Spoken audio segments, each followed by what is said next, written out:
Well, we were shopping in Walmart, which is next door to the school, and we walk out of the parking lot, and I see some kids that look like high school age, and I'm thinking to myself, I wonder why these kids are in the parking lot, that school didn't come out yet.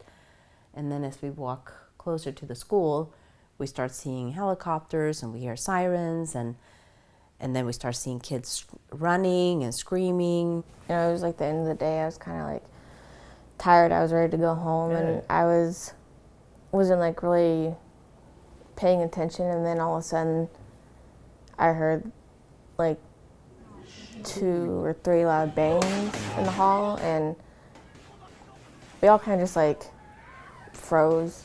I want to say sort of immediately I kind of knew what was happening. You know, a lot of kids said they knew what was happening. Others didn't know until maybe they got home and stuff. But I don't know, for some reason I immediately got into like, I guess, survival mode. I was like, I know exactly like what this is. I didn't want to believe it, but I knew exactly what it was. I felt this like big smack on the side of my side. It didn't feel like anything sharp. It felt like just a ton of bricks hit me. Really? And then I realized like I just got shot. You know, we ask people around what's going on, and somebody said, oh, there's a rumor there might have been a shooter. I think somebody was shot, but they killed the shooter. And then maybe 10 minutes later, Alex calls us and says, I've been hit in the back of the head. I'm in an ambulance.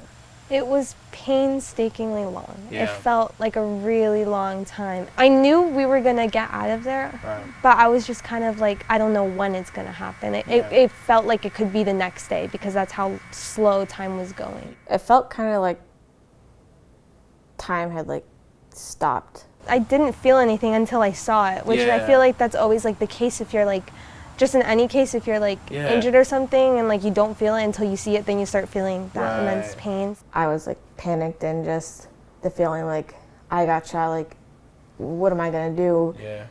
I remember like slowly like fading, and then I blacked out.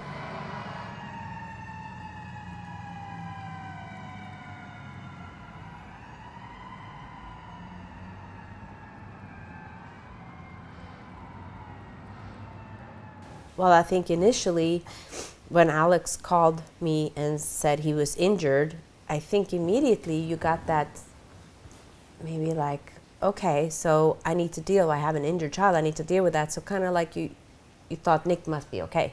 Because what are the odds? After like a day and a half, I finally woke up, like fully.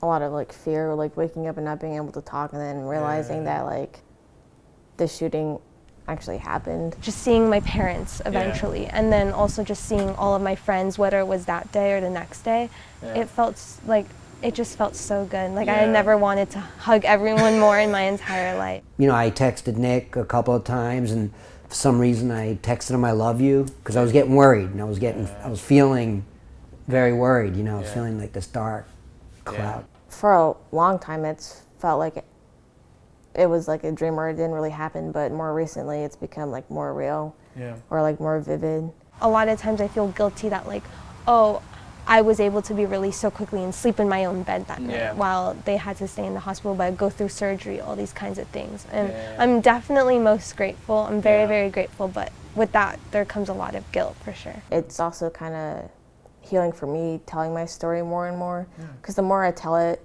the more like I get over it emotionally, so it helps kind of me, and then I feel like it also helps other people.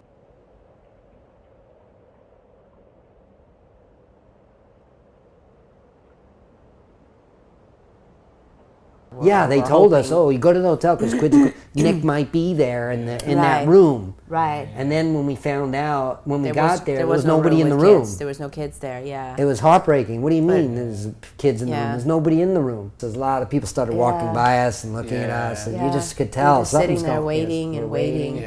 I think at 2 o'clock they started telling families. I think we were one of the last ones. Terrible, terrible feeling. It's a terrible feeling. Terrible, terrible feeling. Can't even put words to it.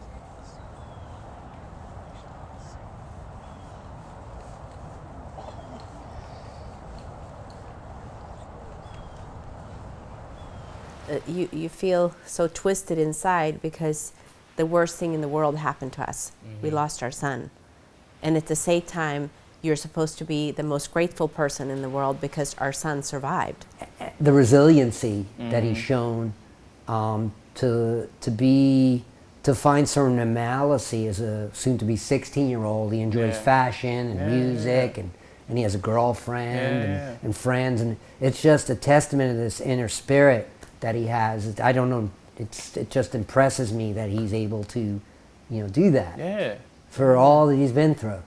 I think he's my hero. He's wonderful the way he's so strong.